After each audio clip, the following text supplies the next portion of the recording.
You're watching Georgia Alert. I'm Becca, and today I'm here with Tinu. We will be overviewing the Georgian news, what happened recently in Georgia. Right now, all of the attention in Georgia is on the upcoming election, on the European Football Championship, a historic moment for Georgia that our national team has qualified for the final stage of the European football for the first time in history. So there is a lot of history happening in Georgia at the moment, and we will keep you on alert and updated on a weekly basis. Hello, Becca. So I think because of the football, lots of Georgians are like, their whole attention is into football. So this week it was not that intense for Georgians. Even Georgian Dream is rooting for our football team, and I think they're in Germany right now, which is very sarcastic and it's irony, but yeah. So this week we had the highlight of the week, which was the attack on one of the activists, Zuka Berzanishvili, and this case is very interesting.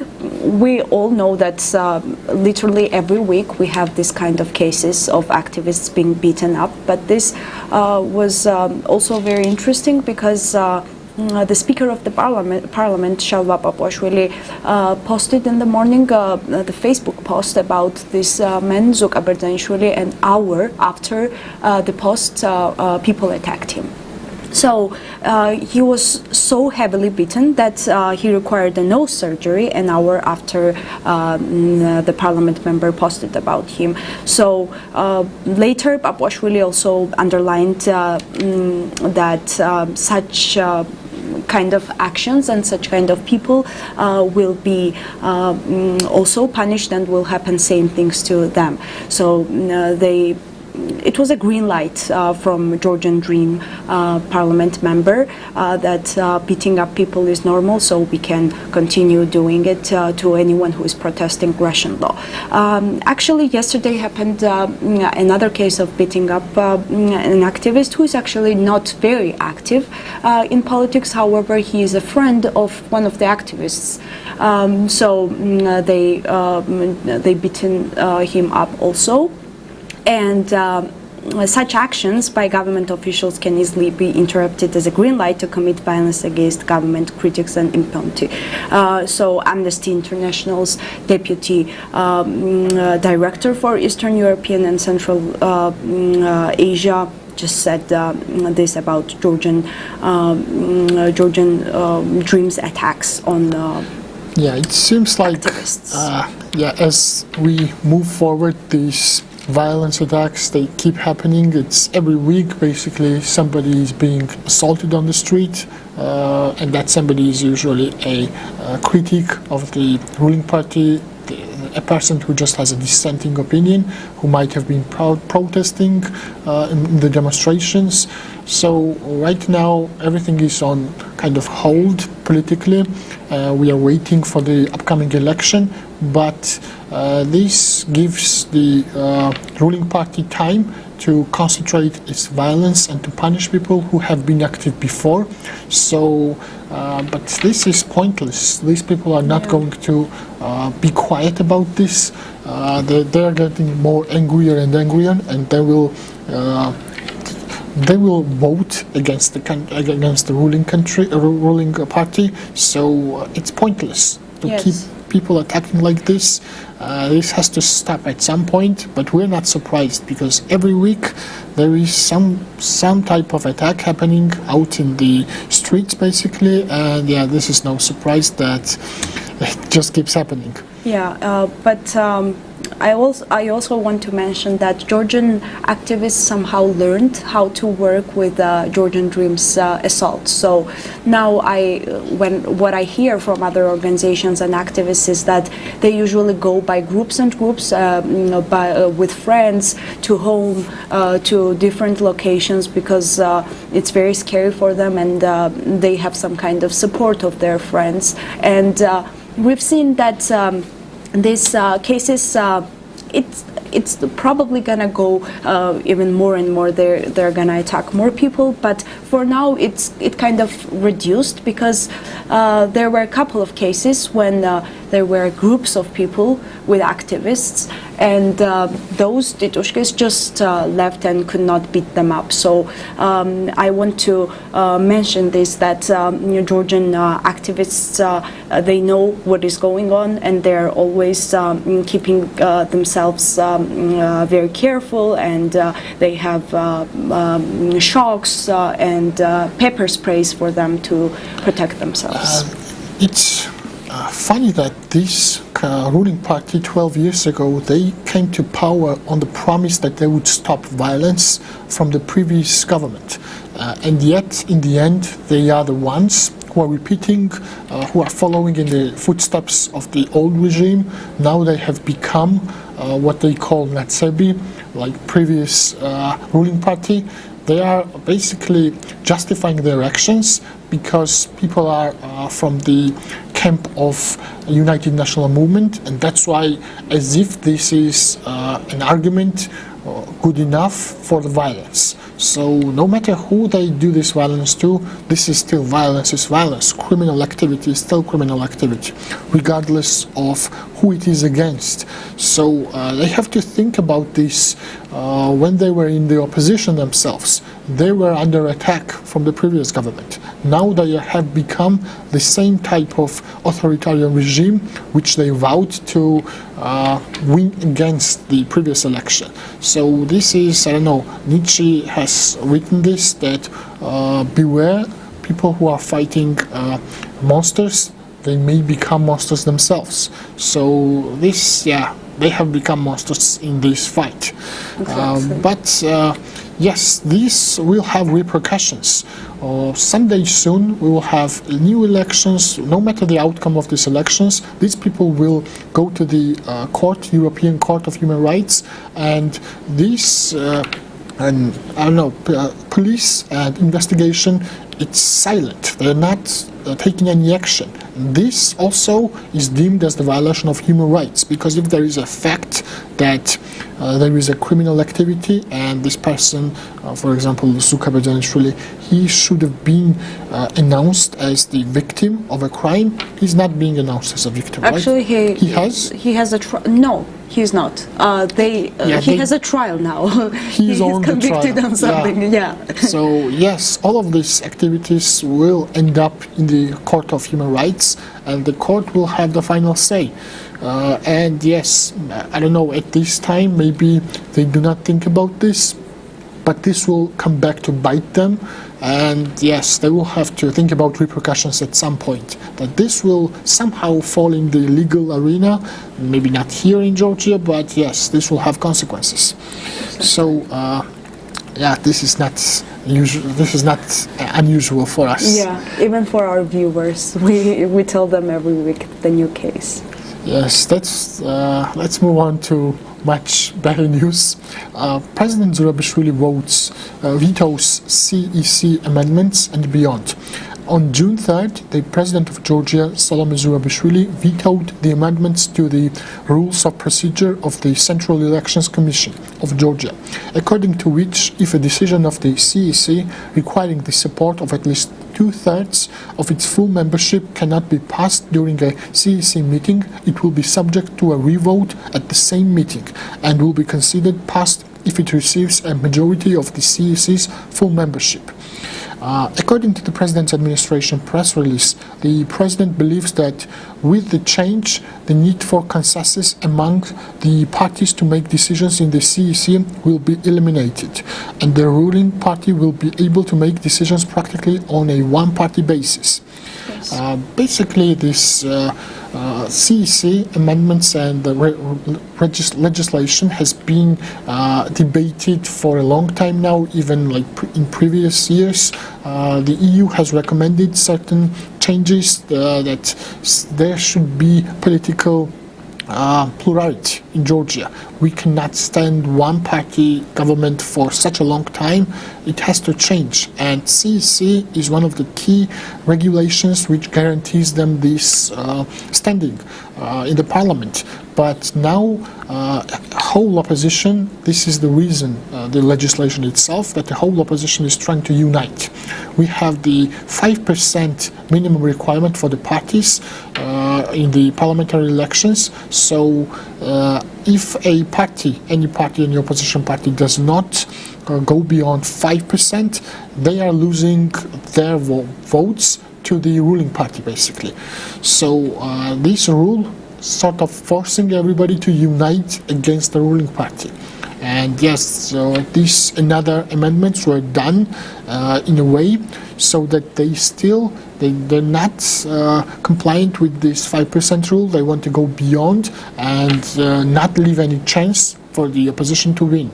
And basically the president is helping in this process, and she plays a key role for the for all actors to somehow put these elections in a legal and fair parameters. Which is, I think, it's impossible, because Georgian rigging elections does not happen on the election day. It happens before that, and even CEC does not take a big role in it. It's just their coordinators who are working around regions, and they give regular people money, potatoes, food for winter, and that's how they buy off the votes.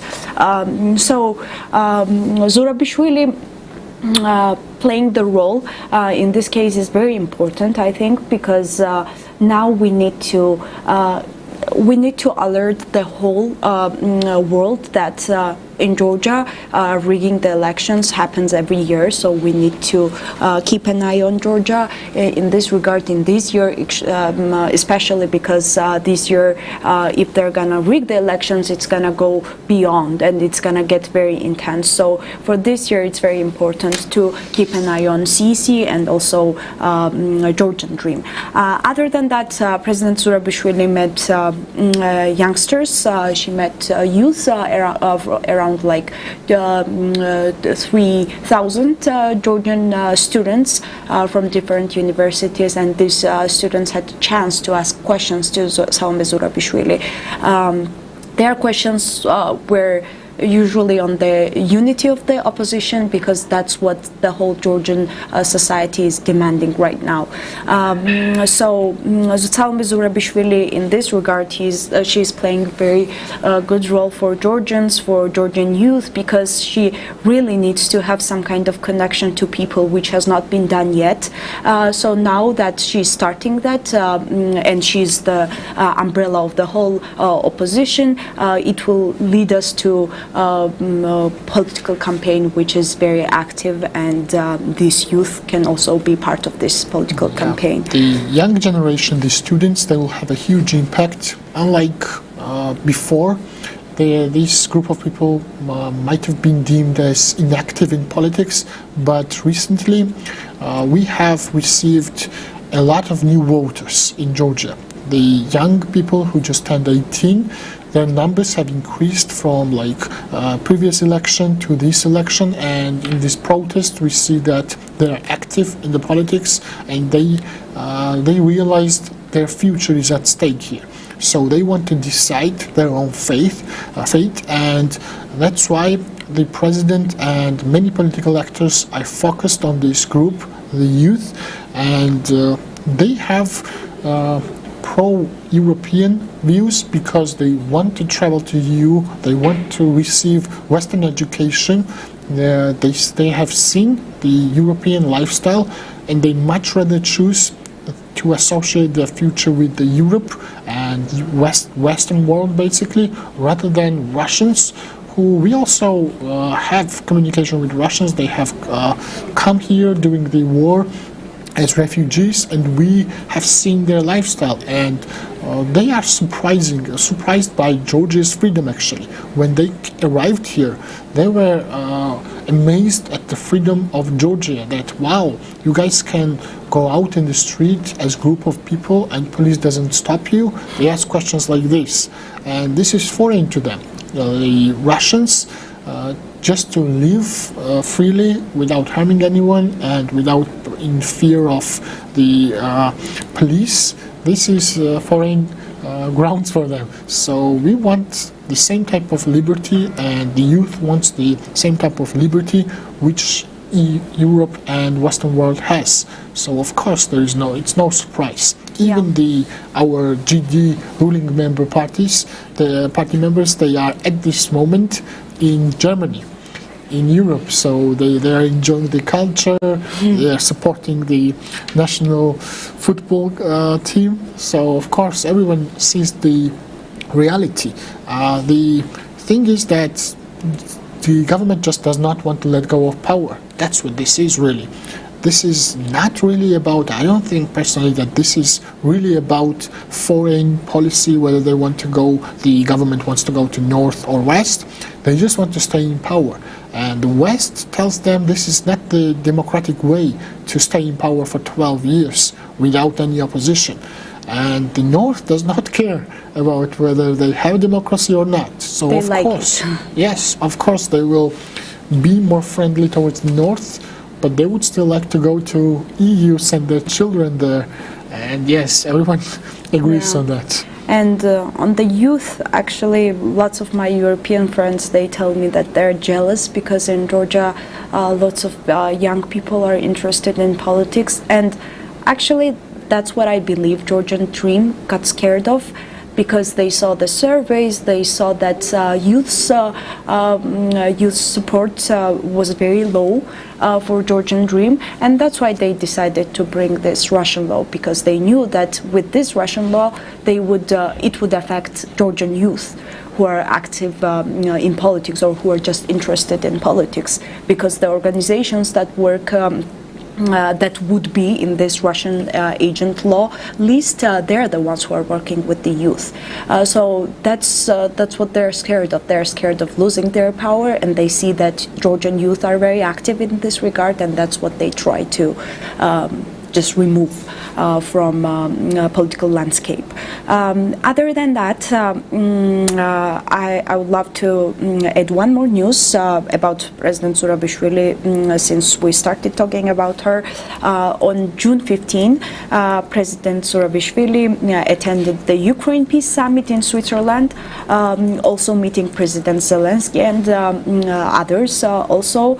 However, even though Georgian Dream's Prime Minister Gobachidze attended the event also, they were very critical of President Zurabishvili and Zelensky, because they saw them together, and they were like, they gave us a quote that the Ukraine Peace Summit could not be a serious deal since there is a little Zelensky and Zurabishvili who can decide. So that's what their irony looks like towards President Zurabishvili and Zelensky, which we have noticed from the start of the Russian-Ukrainian war in 2021. They have been very critical of Zelensky.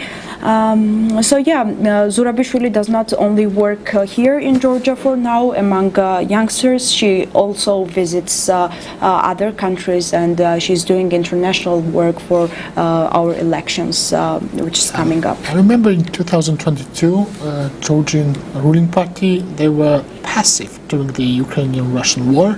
They were not saying anything critical that much, but their passivity was just odd, because we are friendly countries. How come you don't go there, you don't support Ukraine as a nation? But more and more as time passed, we see that they're not only passive, they are now actively against Ukraine. They are criticizing Zelensky, and yes, our president, she is close to the situation. She has European background, she knows European politicians, and she sees reality with a clear eye. She does not really care about the power to stay in the power, because president does not have the same equal amount of power as parliament or the prime minister. She's just a participant in the Georgian politics who is trying to do what is right. Which was surprising, because she was supported by the ruling member. She is the president of the ruling country, ruling GD party. But somehow it ended up this way, that she is the voice of reason in all of this situation. So I'm glad that at least our president is doing what is right, and she is speaking with our allies. She is making appearances physically, going to Ukraine, and yes, she has been a reasonable figure in Georgian politics recently, especially. Well, we can speak about recent developments in Abkhazian territory, Georgia's occupied region. Mamuka Mamulashvili, the commander of Georgian National Legion fighting in Ukraine, was poisoned several months ago, as he himself confirmed to Civil G on June 13th. He is now in satisfactory health and continues to perform his duties. On June 14th, it was reported that Russia included the Georgian Legion in its list of terrorist organizations. It should be noted that Georgian fighters in Ukraine face border hardships upon return to Georgia, and that in 2022 the Georgian Dream representatives and even threatened to strip them of Georgian citizenship for serving in a foreign army. Yes. The de facto leader of Russian-occupied Abkhazia, Aslam Zhania, told the Russian media outlet RIA Novosti that the occupied region of Georgia and Moscow are working to simplify border control. Zhania, who participated in the St. Petersburg International Economic Forum, also reportedly expressed hope that in the future there will be no checkpoint at all. I expect that we will reach a point in our relations where a checkpoint will no longer be necessary. The border will remain, but the checkpoint will eventually become redundant. This is a quote from Zhania, the leader of occupied Abkhazia. We see our ruling party that does not speak about these kind of things, that they are planning to open borders and have no borders with Russia, while they criticize other countries. And yes. And about Mamuka Mamulashvili and Georgian Legion, National Legion, who are fighting right now in Ukraine, and we've seen Georgian people's support to Ukraine from the beginning of the war, and we've seen how Georgian Dream reacted when there were lots of volunteers from Georgia who wanted to go to Ukraine and support Ukraine and fight in Ukraine. They were against it. They even threatened Georgian Legion members. Actually, in our party, we have one guy who is right now in Ukraine fighting against Russians, and one time he was back in Georgia for like 1 month. We saw in different Telegram group chats that Russians were demanding, they were saying that they would give anyone $10,000 if they would kill him. So they go around Telegram channels, find each one of the Georgian Legion members, and they just put their pictures, and they announce that anyone who can kill them or who would just take them, and they would be killed. So that's why right now Georgian Legion, National Legion members, they refuse to come to Georgia before the war ends, because they're scared that there might be threats against them, and they're not. They don't trust Georgian government, because Georgian government can be one of those threats for Georgian Legion members. So we need to support Georgian Legion members. This was very hard case that one of them was he was poisoned several months ago. So we need to keep an eye on them, because they're the Georgian fighters who know that Russia is an enemy, and we need to fight against Russia no matter what. So imagine they're the ones who are going in different country to help them against Russia. So they're the real fighters who would be fighting against Russia if in Georgia, if something happens to us. So yeah, we need to keep an eye on them, because it's very scary. Lots of these people have said that it's very scary for them to go in another country except Ukraine. So right now they're in Ukraine. And we also had the case, we always have these cases since our borders are near Russia, and since they're occupied our territories. Every day we feel that that Russians they come closer and closer to Georgia, and they take the territories every day. But even worse case happens when Russian military members steal Georgian citizens from the borders. So whenever from Shida Kartli, one of the regions of Georgia, whenever Georgians go to their fields to take whatever they have, potatoes or tomatoes, they have the huge fields, and that's how they find from the other side of the border, and that's how they steal. Yeah, there was another person who was detained. It was on June 8th that the Georgian citizen was illegally detained by the Russian occupation forces in the vicinity of the occupied town of Tskhinvali, which is near Shida Kartli. Yes, in the uncontrolled territories, these people who live there, they are our last line of defense. That by the fact that they live there, they choose to not abandon their hometown.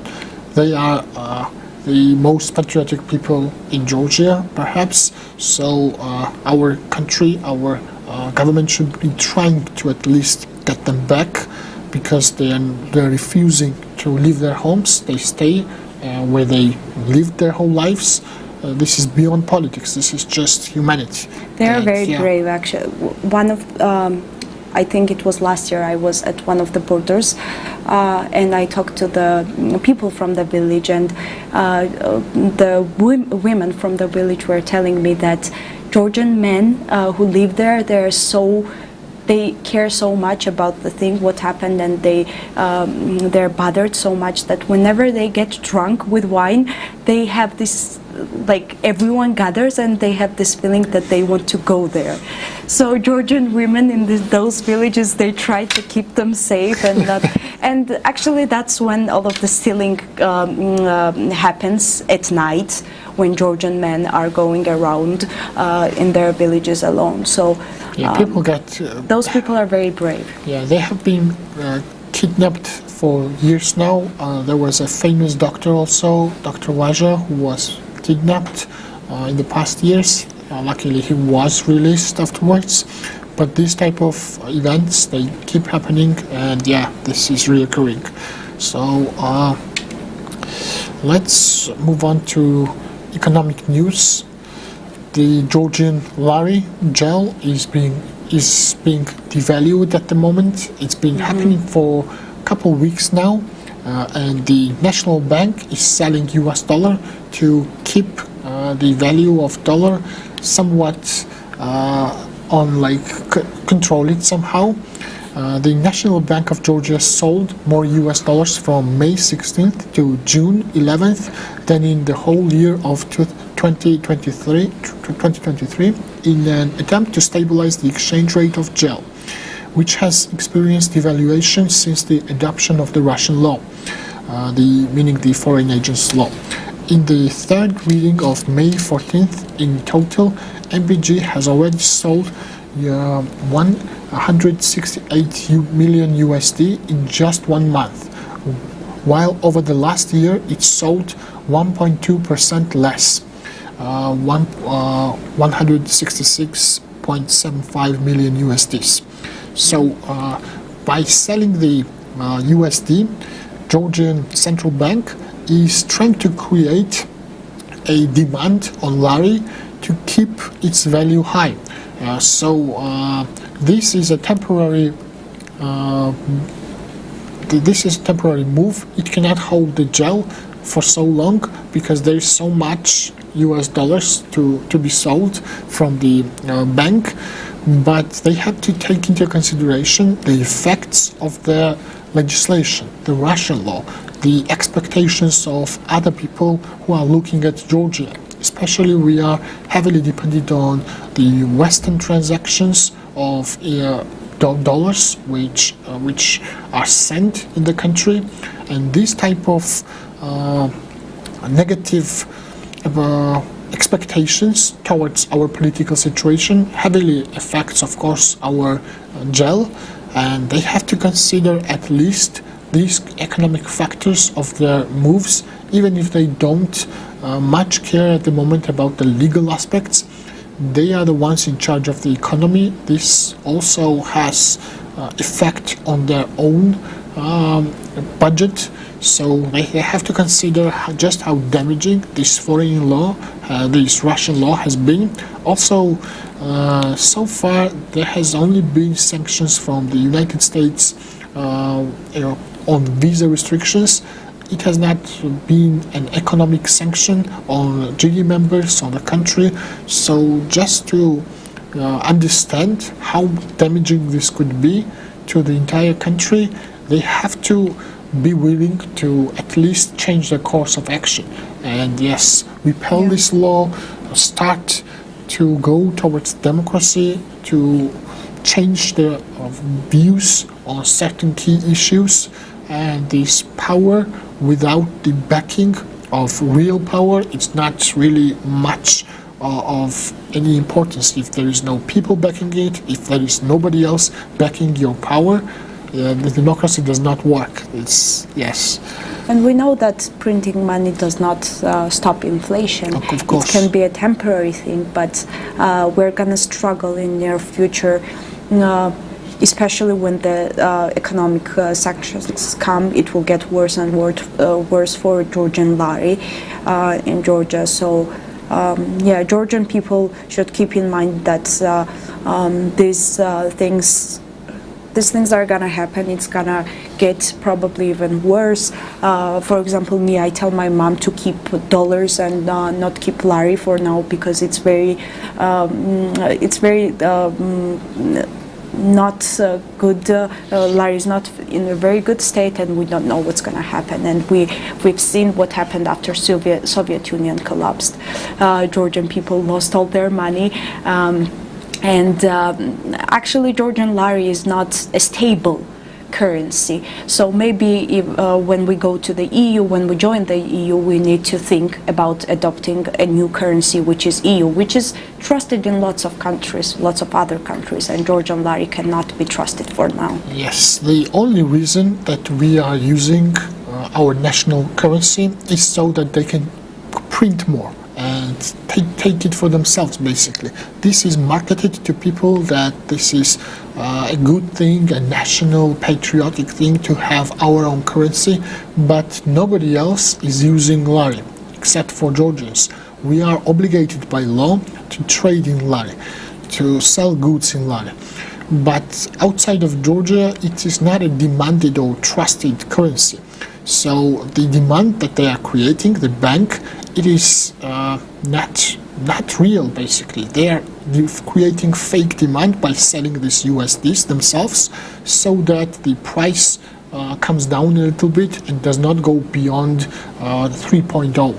Right now it's on the verge of 2.85, 2.9, and they're trying to keep it below 2.9. So if they go down this road furthermore, nobody knows how further this gel devalues. Also, yes, in the future it would be great if we join the EU, if we adopt new currency. It would solve a lot of problems, economy-wise and politically as well, because they're using this printed lari for their own politics, basically. Yeah, and it's not just Georgia, like we've seen in the USA, the same things happen. It's just the populist way for governments to earn more money by printing more money. And by saying that by printing the money, we made like stable economic situation. So it's very populistic way of the different governments that they are using to print money. Since we started on sanctions, maybe we should mention there was, the EU. EU factor, yes. Last week, it was on, let me check the exact date, 16th, yes. Yes. It was on 16th June that we had an announcement from the European Parliament member, Ansis Pupolsi, He's a Latvian parliament member. Thank you. He announced that he proposed to Borrell that GD members should be sanctioned immediately. He named specific names, and for these people to be sanctioned similarly as US has done it, meaning visa restrictions. It would be good, especially now, these visa restrictions, because they are attending the Euro Football Championship in Germany.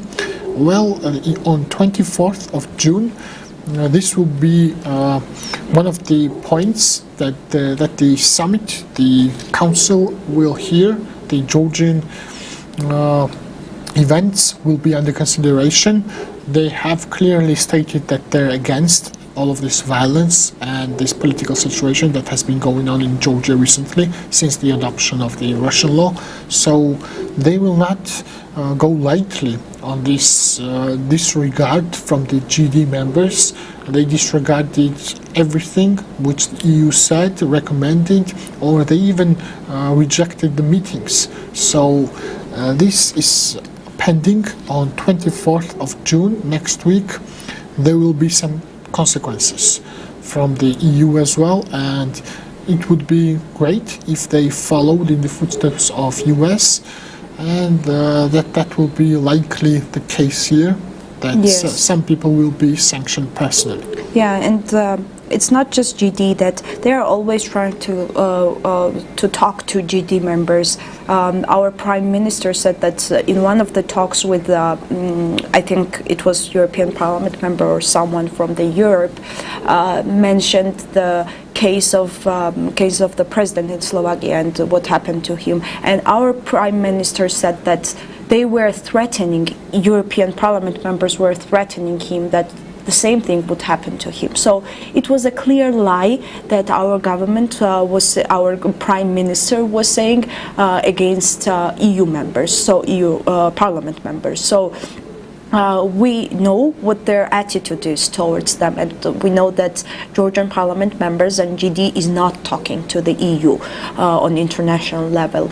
So we've seen that right now, I think in this following week before this 24th International Relations Council meeting, before this European Parliament members will be meeting opposition members from Georgia as well.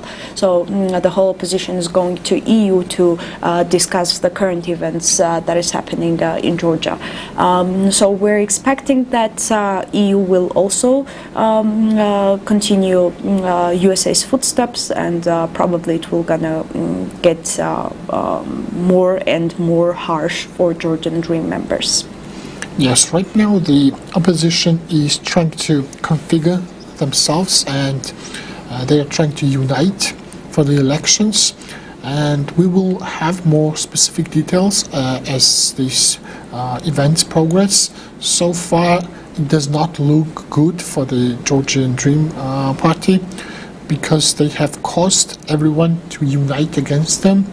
And yes, they should think twice about ignoring everyone, that they are the only correct party in all of this, and everyone is a global war party agent or whatever. These kind of rhetorics will not get them the desired results. They might be counting on the rigging of election, but even if they manage to rig, the elections. We have an understanding that it has always been happening to a degree, but it's not going to affect that much the outcome. So a couple percent they might take from these unfair methods, but still they might lose the power. So they have to think about that their methods are already old.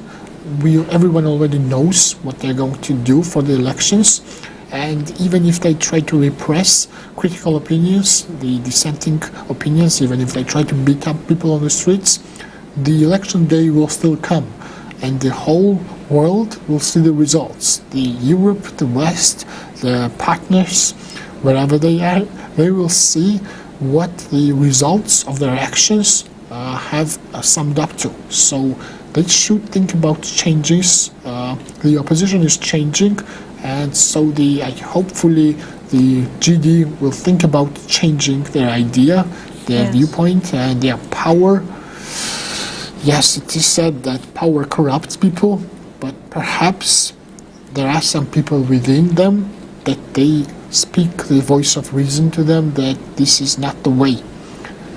I don't know. Actually, we've seen in this week there were a couple of journalists from the Georgian Dream propagandist TV station TV Medi who left the TV station because TV station heads were demanding to film a violent kind of video. It was not a violent video, but it was a video which encourages violence among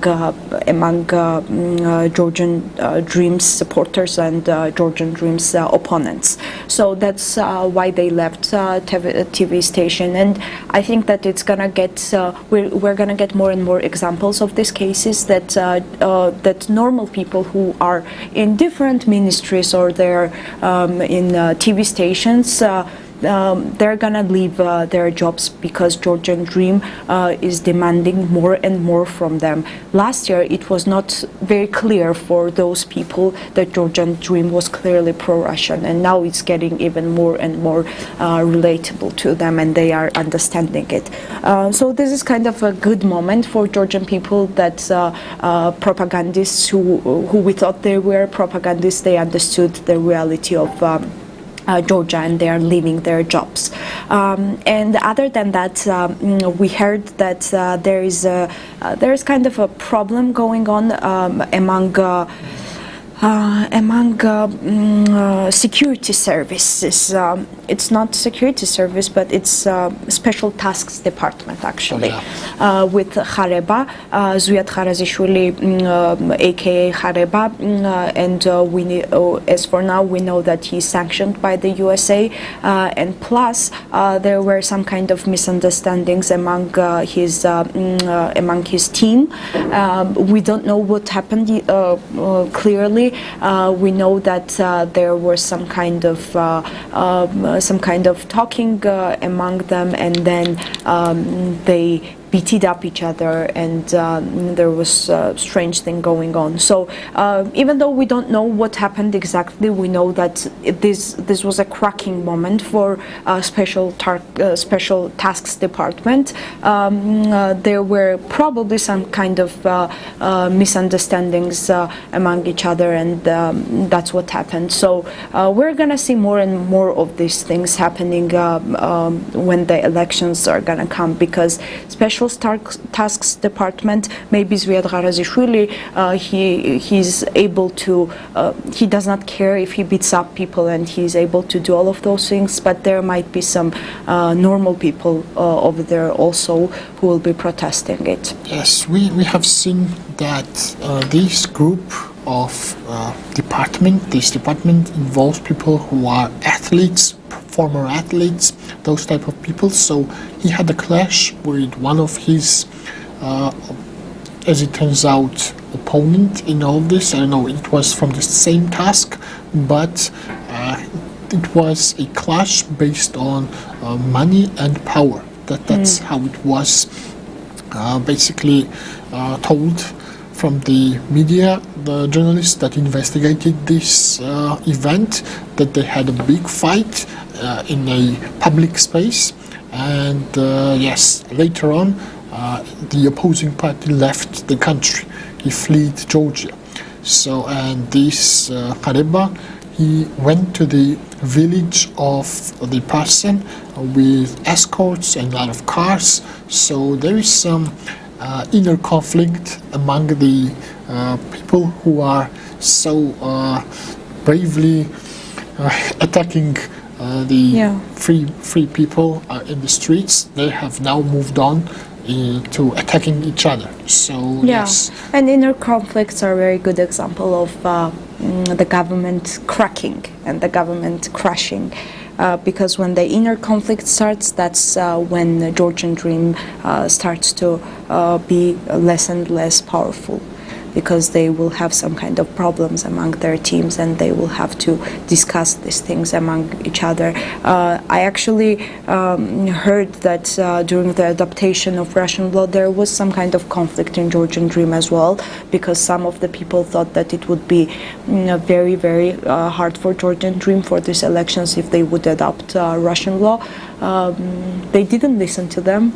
They still adopted. But yeah, this inner conflict starts whenever the party is starting to collapse. So I think that this is a start of collapse for Georgian dream.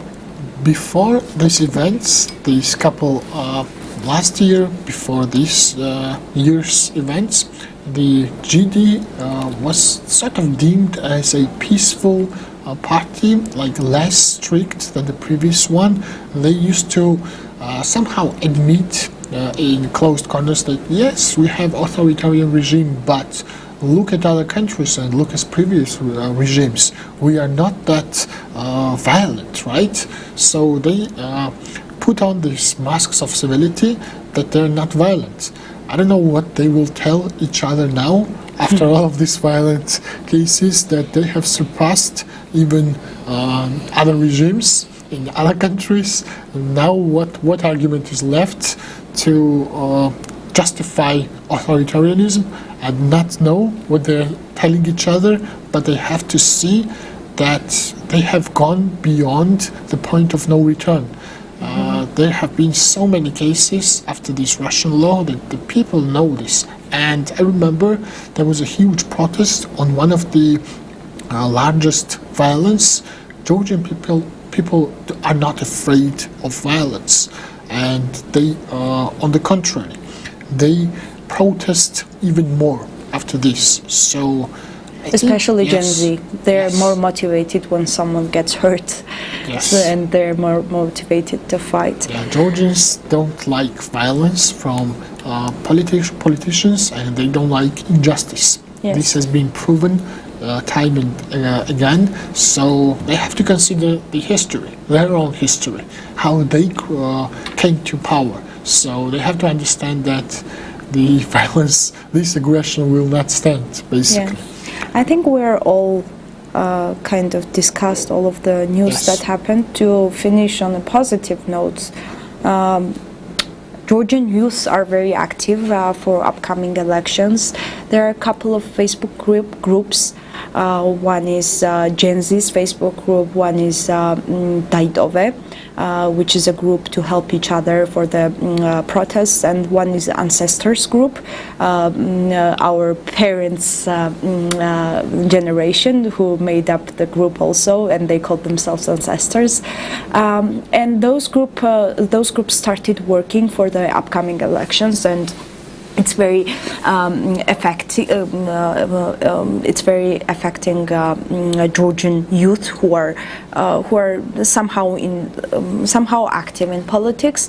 For example, they started a training session for Georgian youth who want to participate in the elections and who want to be the what it's called, the mission. Yes, they want to. they want to be at the different locations at the election day, actually, and they will be mobile groups who will be going from one election building to another to see what is going on different locations. They will have mobile phones filming everything. Plus, there are usually people at the election day standing outside of the election building, and they are the ones who are demanding votes from people who go to the elections. So they are usually dressed with black fits, and they're usually also very sporty and masculine, and they are the ones who are rigging elections on the election day. So these people from different Facebook groups, they will be investigating this kind of cases. Before the elections, we have the investigation of the cases which are happening now. So we need to investigate all of those cases that are happening now for rigging the elections, so that we give to our international missions. Georgian youth are very active in this regard. As I know, we're also preparing for elections outside of Georgia for our immigrants who will be in different countries. They're unfortunately unable to go to the elections because some of them live very far from the city where the elections will be held, and Georgian Dream does not allow Georgian people to have to vote in their own cities wherever they live in the foreign countries. So there will be another campaign which is helping each other to go from one city to another to vote. So this will be a huge campaign for immigrants, and we know that for these elections we have the hope of two big groups, which is immigrants and youth. So they're the active ones. Immigrants. They fund this kind of activities, and now we need to fund them to help them to go to the elections to vote. Definitely. Those are the two big groups at the moment. And yes, the youth are being trained to become election watchers, the poll watchers, yes. And we will need also help from the international community, the CSOs, during the elections to oversee the democracy of Georgia, that none of the votes are lost in this process. And yes, let's see how the situation unfolds. A lot of things will be decided during this election, and yes, only a few months are remaining till then, and let's see how the situation unfolds. I have a lot of hope for Georgia that this year will change a lot of things, and we will develop more positively. And yes, let's hope for the bright future for Georgia, and let's wish our athletes good luck that they are playing today. We're two most unsporty people here, but we wish them luck. Yeah, they're playing now, but yes, good luck to the team. Thank you for watching. Thank you for watching. See you next week. Bye.